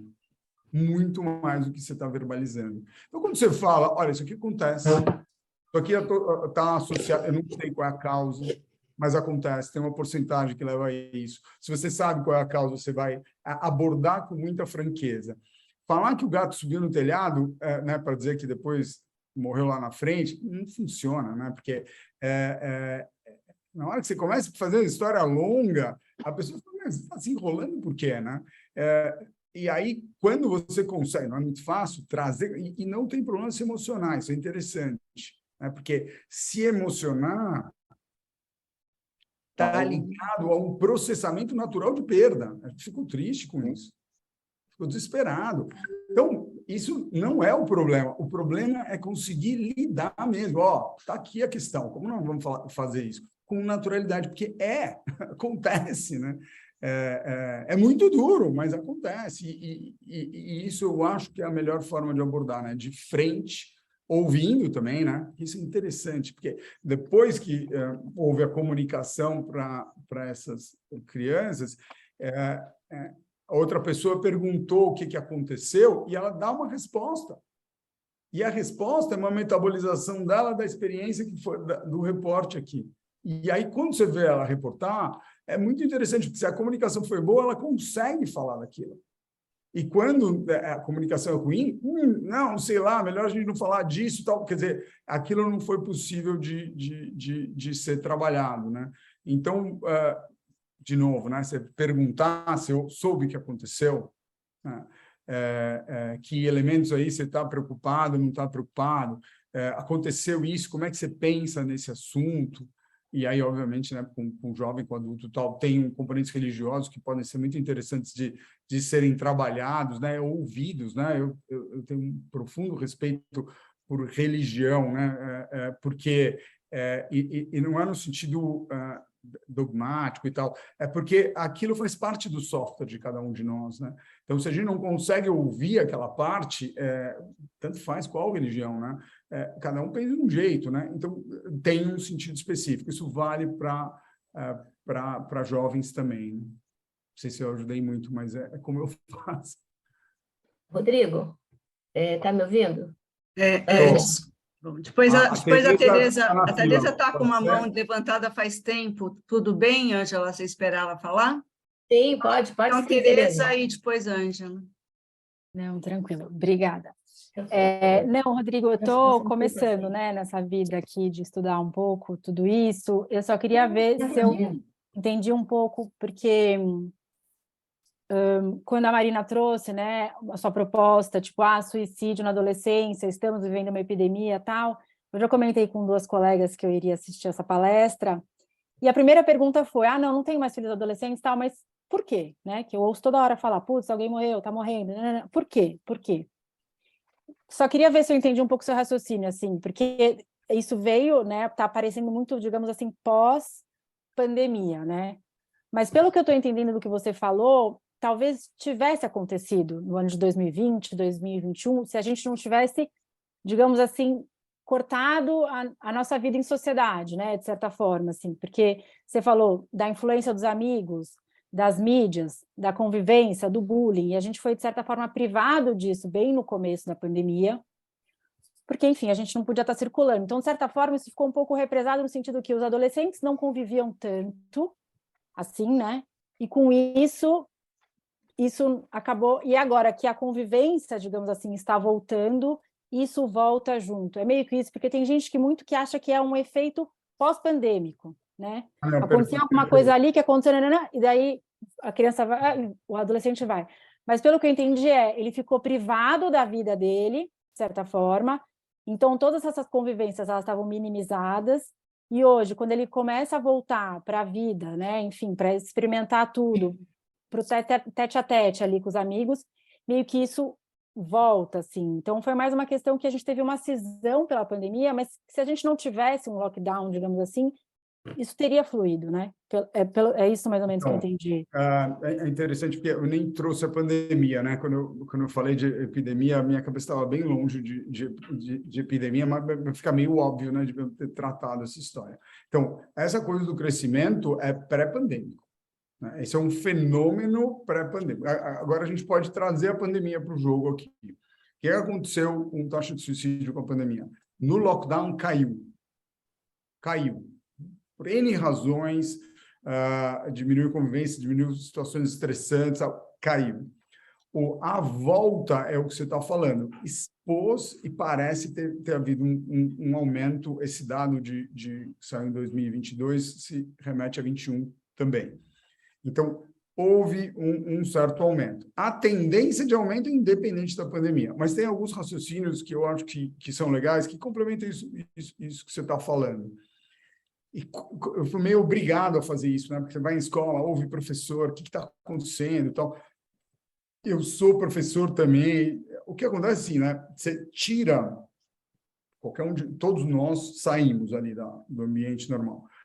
Eu acho que a gente é privilegiado, né? Porque a gente pôde trabalhar, lidar com a dor dos outros, num momento que eu ia ficar louco se não tivesse a oportunidade de trabalhar nessa fase e tal. Não pode fazer atividade física, não pode trabalhar um horror, né? Mas a grande maioria das pessoas estava ali privado de muitas coisas. Só que nós, privados de algumas coisas, o impacto de 2 anos, 1 ano, dentro da vida de alguém que tem 50 anos, é 2 anos, 1 ano. Para um moleque de 10, moleque de 14, É uma eternidade. Na verdade, você pode falar que não é uma eternidade, é algo que nunca vai ser suprido adequadamente. Se você tapar o olho de uma criança recém-nascida, ela fica cega. Só tapar o olho por anos, até o 2º ano de vida, ela fica cega. Por quê? Porque você tem uma janela em que, se você não ilumina os neurônios do córtex occipital, eles ficam atrofiados e vão fazer outras coisas que o cérebro está demandando. Então, a gente chama de janela para acontecer. Então, tem a da visão, tem a da leitura, que está ali nos 7 anos e tal. Os moleques não vão aprender a ler? Vão aprender a ler, lógico, porque essa janela não fecha igual da visão. Mas a aprendizagem de leitura ou de escrita mais precoce aumenta a eficiência. Né? E isso não tem a menor dúvida. Mas, com o adolescente, é interessante, porque não fala direito que janela é essa. Só que essa janela é a janela de sociabilidade. E a sociabilidade com 11 é adolescente, hein? Só para lembrar, né? Eu também tenho dificuldade de entender que 11 é adolescente. De 10, de 14 e tal, ela é uma janela muito pesada. Porque o cara é diferente. E quando você trabalha no vídeo e tal, eu via meus filhos jogando e tal, eu falei, pô, fica jogando o dia inteiro. Não, eles não estavam jogando. Eles jogavam e ficavam conversando, né? Era super legal e tal. Pô, que legal, estão se sociabilizando, isso é uma estratégia. Só que estão se sociabilizando numa mídia, né? É diferente de encontrar o amigo, né? Fazem umas piadas parecidas, né? Fazem aqueles microbullying ali, ou bullying, sei lá, um fala mal do outro, enche o saco, sei lá. Que acontece na vida, mas é diferente, né? Por exemplo, as questões de atração sexual. Pô, o significado de atração sexual é um absurdo. Quer dizer, saiu dali menino e voltou gente grande. Então, amigos dos meus filhos, começou a ter um monte de espinha. O cara falou, eu vou ficar de máscara aqui, eu não consigo lidar com a minha imagem nova que eu tenho agora. Então, tem uma mudança que eu acho que a gente não dimensiona. Quer ver um exemplo que é simples, mas é interessante? A gente não nasceu, não foi codificado geneticamente para sentar a bunda e assistir aula 50 minutos, ou passar a manhã. Não foi, é treino, entendeu? Porque montaram esse esquema que você encaixota todo mundo e cresce, aprende e tal. Eu não estou questionando se o sistema dá certo ou não, mas não é natural. Na hora que você tem aula de vídeo, que você ligava, desligava, fazendo xixi no meio do negócio, né? Quer dizer, perdeu a habilidade, perdeu mesmo, não é perdeu porque ficava preguiçoso, a habilidade de se concentrar por 50 minutos. Se você vai conversar com o professor, eles falam, é a coisa mais angustiante do mundo. Porque os caras não conseguem. Obviamente, quando a gente é professor, você prepara a aula, você acha que puta, né, eu que não estou conseguindo dar aula mais tal. Eles perderam a habilidade, aí tem que voltar a habilidade. Então, todas essas questões, elas vêm à tona com muita intensidade. Né? Então, uma coisa que aconteceu muito forte, né, que vocês devem ter visto na mídia, alguém fica muito ansioso e o fenômeno faz assim, ó, tem crise de ansiedade generalizada, contamina. Como que contamina? Se tiver todo mundo zen, você fala, pô, a menina está em quadro de pânico, vamos levar lá na enfermaria e tal. Quando está todo mundo assim, é uma fagulha que leva a aumentar. Outro elemento assim que também é simples de falar assim, é fazer prova. Fazer prova é um negócio super estressante. Tem gente que sonha até hoje com a prova de química do 2º colegial. Quer dizer, é um elemento muito estressante, define a sua vida. Não precisa nem chegar no vestibular, fazer prova lá da escola. O que aconteceu com a pandemia? Os caras começaram a fazer prova em grupo. Eu tinha conflitos éticos enormes. Eu vou fazer, meus moleques estão colando esse professor.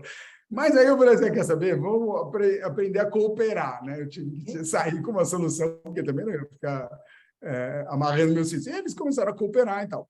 Coopera, aprende a colaborar, mas não tem o estresse de você que responde e tal. Quando volta para fazer prova, está despreparado. Não tem mais a capacidade de lidar com questões desse tipo, daquele jeito.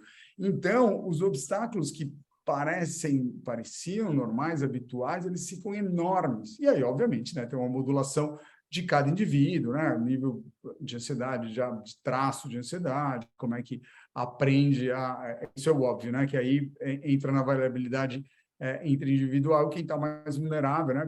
Eu já sou uma pessoa com dificuldade de sociabilidade. eu nem abro o vídeo. Para que eu vou abrir o vídeo? E não vou nem olhar para a cara das pessoas. Aí, evita uma coisa que é o medo meu. Mas essa minha dificuldade de sociabilidade, ela é cuidada ao longo da minha exposição, né? Vou para aula todo dia, eu lido com isso, e aí eu vou aprendendo. Se eu fico ali preso, a solução é super fácil, que eu desligo o vídeo, faço o vídeo, e aí você atrofia esse componente, né? E aí você volta para a vida real ali, fica muito, muito grande. Então, as questões, elas ganham, nesse momento da adolescência, uma dimensão gigantesca, né? E por isso está associado a atos mais impulsíveis. E depressão, porque estamos falando de suicídio aqui agora, mas a prevalência maior é de depressão e quadros de ansiedade, tá certo? Não, quando eu falei daquela estatística lá no início, que 25% da população mundial vai ter, sei lá o quê, quando você vai para uma sala de aula, 14% tem agora, nesse momento, esses bons estudos mundiais, Brasil e tal, já tem ali. Então, 14% tem 14, tem que prestar atenção, tem 1 ou 2 crianças deprimidas ali, 2, 3 com quadro de ansiedade, déficit de atenção e tal. Mas o ponto é que não é todo mundo que está também, né? Então, tem que tomar um cuidado aí para ser acurado, né? Levar a agulha para o lugar certo, assim, né? Porque, senão, essa ideia de epidemia, eu odeio. Eu pus aquilo ali porque é isso que me incomoda. Aumento de taxa, você pode considerar, né, dependendo do tipo de agente, sei lá, ebola tem de 100 para 1.000 pessoas, 1.000 pessoas não é ninguém, mas você pode chamar de epidemia, né? Mas, no caso do suicídio, não é uma epidemia, tá? Só para a resposta global, que é mais uma provocação. Ângela. Oi. Na realidade, Rodrigo, eu vou dar um depoimento aqui, sabe? Que eu acho que é bastante interessante. Quando eu vi que você ia falar sobre esse assunto, é uma questão que me acompanha há 33 anos, que há 33 anos eu perdi uma grande amiga, minha irmã de coração, que se suicidou, e eu era a única pessoa que sabia. Ela falou isso durante 2 anos. Fica comigo, aproveita o Natal porque é o último Natal, aproveita porque é o último aniversário, parará, parará, parará. E, de repente, eu não tenho essa formação, quer dizer, eu não tinha técnicas nem nada disso, mas eu tinha carinho e amor por ela, que é o que eu podia fazer, né? E foi uma coisa extremamente brutal para mim, a forma como a coisa aconteceu, e uma coisa que me acompanha até hoje. Eu acho que o quadro de depressão dela e o suicídio, a vida toda me levaram também para uma série de buscas de explicações para isso. Eu fui ao espiritismo, eu tive um quadro depressivo em 2007, foi um pânico muito pesado, eu tive que resolver isso também muito forte nesse momento, porque por vários momentos ela me sinalizou, eu achava que isso poderia acontecer, eu tinha quase certeza que aconteceria, mas por eu não ter isso na minha mente, eu achava que, quem sabe, não aconteceria, né? Até o dia que eu cheguei na casa dela e ela falou que tinha alguma coisa para me mostrar, que era um veneno de rato que ela tinha comprado. Aí eu pedi que ela jogasse fora, que ela nunca mais falasse isso comigo, enfim, que não tinha muito jeito, porque eu sei que se eu virasse as costas, ela ia lá e compraria outro, né? E foi o que aconteceu. Nós conversamos numa segunda-feira, eu estava trabalhando e ela me ligou chorando, daí, de repente, ela parou com a mãe dela, falou que não estava se sentindo bem, a mãe foi fazer um café, quando ela voltou, ela tinha tomado uma colher de veneno, ela morreu em 5 minutos. Foi a coisa assim mais bruta que aconteceu. Eu acho que foi, não acho, eu tenho certeza, foi o pior acontecimento que pôde ter passado pela minha vida. Foi extremamente pesado, como é até hoje, que eu trago isso de uma maneira muito dolorida. E, ao mesmo tempo, eu tive muito tempo uma sensação assim, será que eu poderia ter feito alguma coisa? Aí ficou a coisa da Ângela, sabe? aquele sentimento, porque, na realidade, só eu sabia.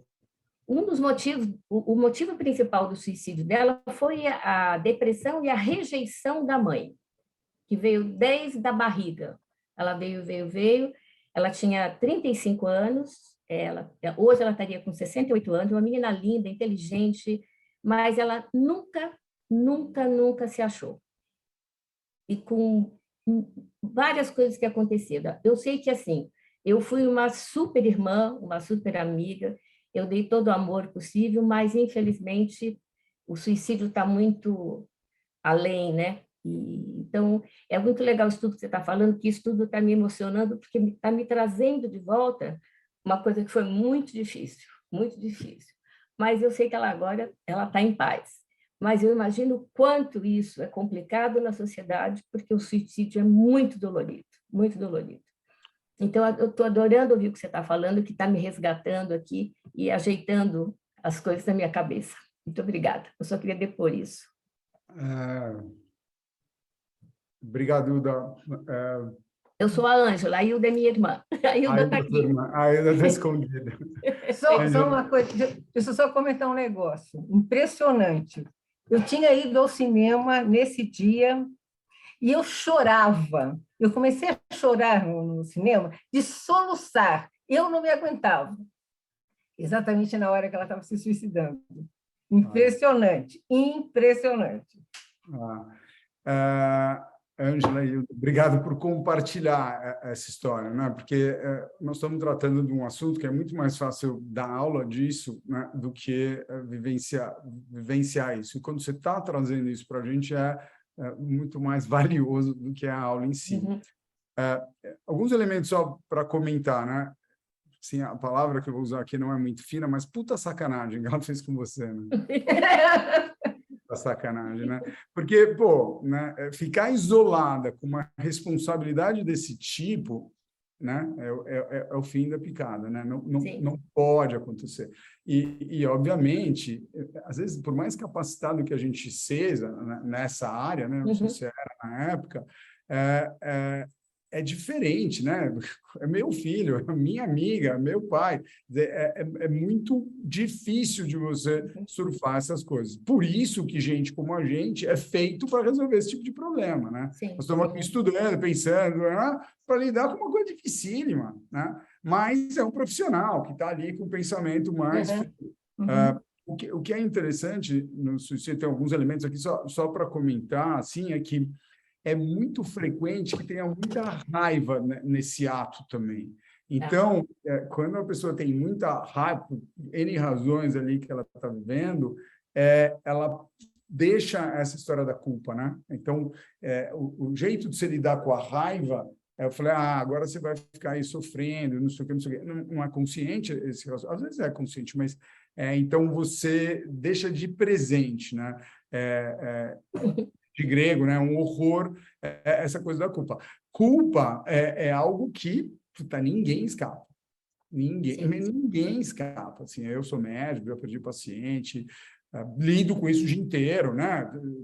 Lido com pacientes mais graves e tal, e a minha função é avaliar risco, né? Eu falo para os pacientes, né? Obviamente, quando eu avalio o risco, eu faço o que você chama de shared decision making, né? Você bota ali as variáveis e toma a decisão junto com a família. Então, ontem eu estava discutindo com um cara aqui, mercado financeiro, um baita sucesso, mulher que é psicanalista, a gente estava discutindo o que fazer nesse nível de risco de suicídio que esse cara estava fazendo, né? Então, você elenca estratégias e divide.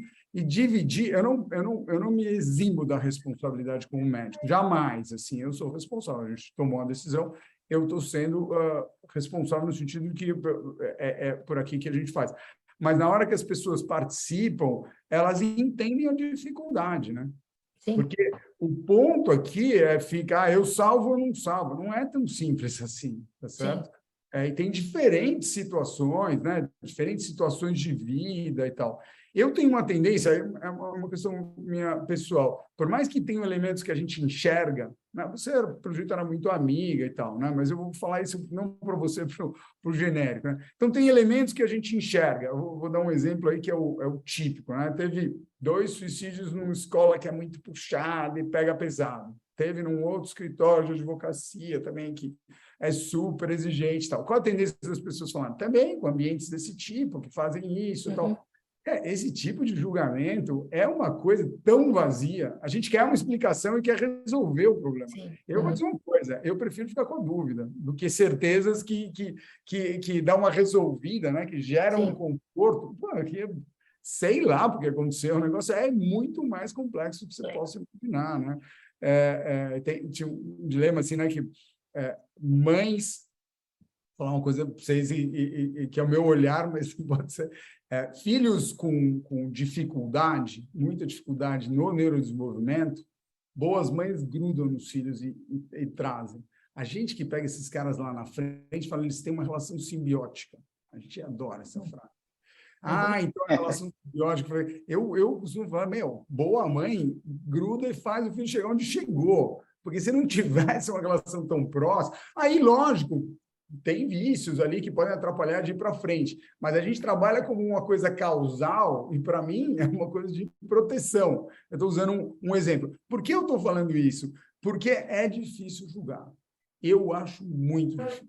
A Marina fala que ela atende casal, atende não sei o quê. Eu falo, o casal eu atendo assim, eu lido com questões, né? Mas terapia de casal, eu sou incompetente para fazer isso, porque a dinâmica de cada casal é tão própria, tão única, né? E com a facilidade da gente olhar para aquilo e achar que não está certo, está errado e tal, eu acho dificílimo, né? Então, com o suicídio, como é um fenômeno tão complexo, a melhor coisa, no meu modo de ver, é elencar razões, questões, a doença, sei lá o quê, e convive com o que dá para conviver, né?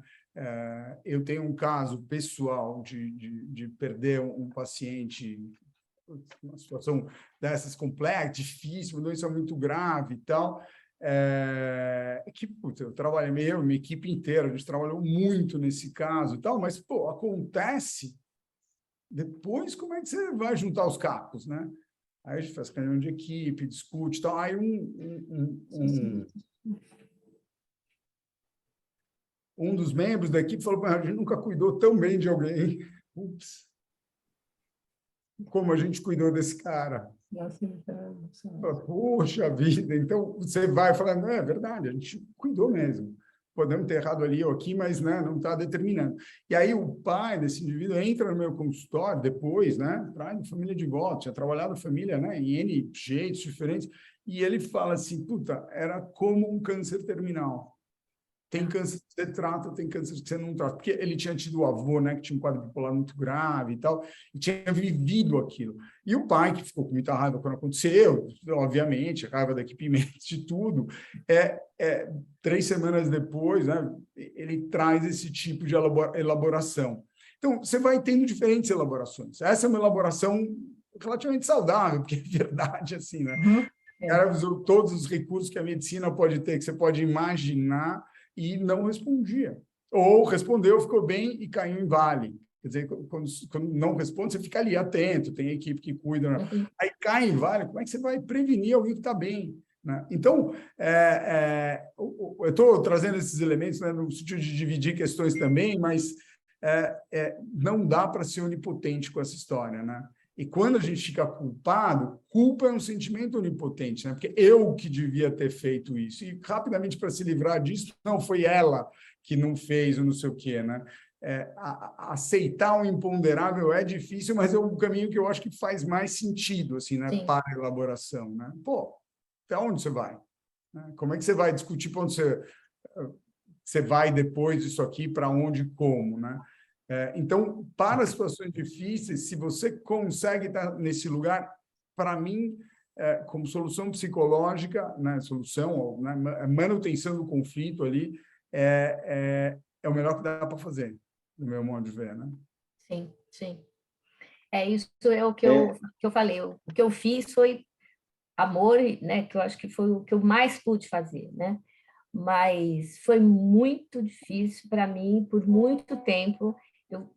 Eu tive um bom tempo para tirar a culpa, eu fiquei com essa sensação que eu podia ter feito alguma coisa, resolvi esse problema, mas é uma coisa que me persegue sempre, é uma coisa que, sabe, é uma dor que vai morrer comigo, não tem, não tem jeito, porque foi realmente muito brutal a forma, sabe? E como você falou, realmente foi um presente de grego, né? Porque eu fiquei sozinha nessa manipulação 2 anos, sabe? Eu vivia assustada, tudo me assustava, porque eu achava que eu não queria, mas ao mesmo tempo eu sabia que uma hora eu poderia ter essa notícia, né? No fundo, você acaba compartilhando a ambivalência dela, né?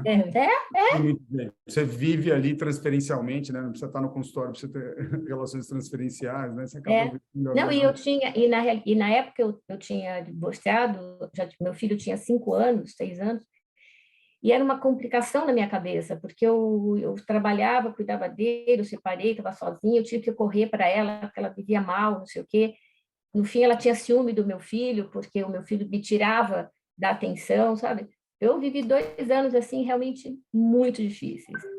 Mas ela se foi, era uma pessoa maravilhosa, mas, enfim, ficou essa... Não é fácil, é uma situação que eu vou realmente... Mas tá tudo resolvido, né? Mas essa dor vai junto, ela vai me perseguir sempre. Valeu, adorei o que você falou para mim, eu queria ouvi-lo, porque isso é um assunto que sempre se eu puder, eu estou sempre ouvindo sobre ele. E você falou muito bem de umas coisas que estavam confusas aqui na minha cabeça.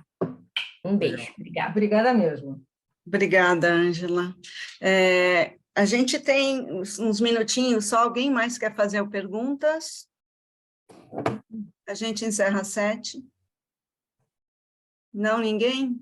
Então, eu quero fazer uma pergunta, se ninguém vai fazer. Lelê, vai você, não, vai você. Não, eu só quero perguntar em questão de intervenções. Eu lembro que, acho que foi ano retrasado, em São Paulo, na época do Setembro Amarelo, tinha 2 vagões amarelos numa linha de metrô que davam acolhimento. Você lembra disso, Rodrigo? E qual o efeito disso? Essa situação eu não sabia, Luísa, não conheci. Eu acho assim, se é uma pergunta genérica, o que você acha da campanha? É bem legal, é séria, é uma das campanhas importantes do ponto de vista mundial, tal, tem prêmios e tal, é bem reconhecida. Mas, né, a minha ressalva é essa que eu falei, né? Você começa a ver, principalmente adolescentes, né? Porque a campanha não é só para adolescência, né? Você começa adolescente, dá essa glamourizada no filme, entendeu? Tem o risco dele, né? Então, eu lembro assim que tinha uma coisa assim, que eram 2 vagões numa linha de metrô, eles eram pintados de amarelo, tinham frases de acolhimento, e eu me lembro que tinha até um QR Code que dizia assim, se você precisa de ajuda, entre por aqui, sabe? Algumas coisas facilitando essas conversas. E, assim, eu sempre tive muito medo de falar, porque assim, a gente não pode falar qualquer coisa, né? Eu sempre fico muito mais no lugar da escuta em relação a essas questões para encaminhar para alguém que realmente tenha o conhecimento e a possibilidade de intervir, não é mesmo? Claro, claro. Quem tem um papel lindo é o CVV, né? É super legal, né? Uma trajetória bonita da Inglaterra, onde nasceu essa história de ajuda. E eu gosto dessa ideia também de ajuda leiga, né? A gente tende a ser super corporativista, né? Só a gente sabe e tal. Nada, as treinadas, elas podem ajudar muito. Né? Lógico, não ingenuamente, né? Mas treinadas podem crescer muito. Então, deixa eu fazer uma última pergunta, então, João, antes da gente encerrar. Rodrigo, a automutilação, ela pode ser vista como um alerta para tentativa de suicídio? A gente agora chama autolesão. Autolesão. Tem umas coisas que a gente aprende só quando a gente vai fazer, né? Quando a gente fez esse chatbot, né? Esse programa de WhatsApp lá que você pode perguntando, respondendo, eu aprendi que é autolesão. Primeiro, autolesão é uma coisa auto-infringida, mas não com busca de morte, né? Então, é completamente diferente como fenômeno. Eu estou falando óbvio, Marina, mas é legal separar as duas coisas, né? Está ligada, associada a questões de saúde mental, sim, e, em geral, está associada a um alívio de sofrimento, né? Então, alguém que está num nível de sofrimento e que consegue aliviar com lesões na pele, é alguém que está com dificuldade de manejo para aquela questão. Então, se você me perguntar, é um fator de risco para suicídio? É.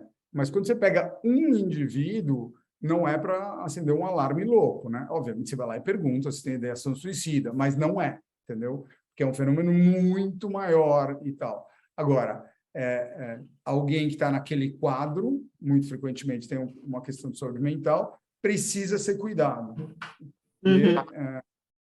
É um dos fatores de risco, vamos dizer assim. Até porque essa questão da autolesão, né? Eu peguei vários adolescentes com esse problema quando atendia no CAPS, e queiramos ou não, quando ele se desconecta, porque já existe isso há muito tempo, né, na humanidade, até mesmo por questões religiosas, né? O silício era um pouco isso, né? Só que quando o jovem ele faz essa desconexão, e aí eu acho que o que o Rodrigo está trazendo é uma manifestação do sofrimento, ele não tem uma conexão, ele não dá um sentido mais amplo para aquela lesão, né? Porque tem povos que fazem isso, jovens que fazem isso, e depois saem desse lugar de lesão, não é mutilamento, né? Mas eu estava lembrando um pouco Desculpa, disso, né? João, eu acho que eu não respondi a Marina bem, assim, porque eu fiquei falando, só para a Marina tentar te explicar do ponto de vista clínico, né? A autolesão tem um risco maior para o suicídio? Sim, estatisticamente sim. Mas quando você tem alguém com autolesão, a autolesão ela é muito menos preditiva do que você perguntar para alguém se pensa em morte. Isso. Entende? Para a clínica, eu faço autolesão e penso em morte. Ah, tá. Então, penso em morte é um dado muito mais relevante do que a autolesão. E planejo, né, não tenho esperança, tal, aqui é muito mais relevante, né? Eu queria, estatisticamente, sim, o cara está em sofrimento e pode ir para o caminho. Desculpa, João. Certo. Não, é isso. Ok. Legal. Acho que é por aí. Certo. Eu te cortei, você não vai parar. Oi? Não, vou. Estou seguindo as ordens aí do Marinho, 7 horas. Não, pode falar, João. Termina. Não, eu acho que eu queria falar outra coisa assim. Não sei como é que a gente vai resumindo essa história, mas das possibilidades futuras de como é que a gente poderia trabalhar na realidade CEAF e um pouco ame sua mente aí aonde eu achei que tem uma possibilidade de jogo além da aula. Não sei como é que a gente poderia trabalhar isso, Rodrigo. Eu já aproveito aqui, né, para te convidar ou ver como a gente poderia criar outros links de aproximação que a gente pudesse estar trabalhando juntos. Eu achei isso maravilhoso, achei ótima aula, achei um monte de coisas veio aqui, mas era um pouco... Que legal, temos que pensar juntos, assim, né? Na verdade, de troca também, né? Do que público vocês estão recebendo, entender um pouco lá de vocês também, né? Como que chega, de onde vem, qual a ligação com a escola, um aprendizado também, né? De como é que as famílias estão lidando com desse tipo. Então, para mim, o lado de vocês também é bem rico, assim. Mas temos que pensar institucionalmente como que a gente pode achar intersecção. Eu acompanho muito a sua atividade nas escolas, né, para pensar o nosso lugar. Então, assim, cada coisinha aí que acontece pelo YouTube, eu vou lá e presto atenção para tentar expandir essa sua experiência, né? Que esse cuidado que você está tendo com os professores agora é uma coisa assim incrível, necessária, transformadora. Pode ser o nosso segundo tema. Super legal, claro. Não, porque ficam muitas coisas em aberto, vontade de conversar a noite toda, mas aquela janela, quando você falou da janela dos olhos da criança que você venda e ela fica sem enxergar, né? O que acontece com o adolescente durante a pandemia, ele ficou com os olhos vendados para o contato, para a aproximação, o fato, né? O que é que ele desaprendeu? O que é que ele pode aprender? Isso é assunto, muito assunto. Mas estamos aqui para combinar outros encontros. É isso que eu quero deixar aqui amarrado. Boa, vamos sim. Maior prazer. Adorei, João, adorei, Marina. Adorei também. Todos vocês pela conversa. Rodrigo, muito obrigada. Foi excelente. Vamos marcar outras conversas quando você puder. E agradeço também a presença de todos aqui hoje. Foi muito bom ter vocês com a gente. Foi muito bom ter. Exatamente. Muito obrigado também. Obrigada por tudo. Boa. Agora sextou, né? Sextou. É isso que eu estou pensando. Rodrigo. Tem que entender um pouquinho agora. Você toma chá na sexta-feira, eu não. Não, eu falei isso só para... Muito obrigada, viu? Foi ótimo. Valeu. Beijo para todos. Falou, um abraço. Beijo. Um abraço. Tchau. Beijo, tchau. Um brinde. Tchau. Tchau. Obrigado.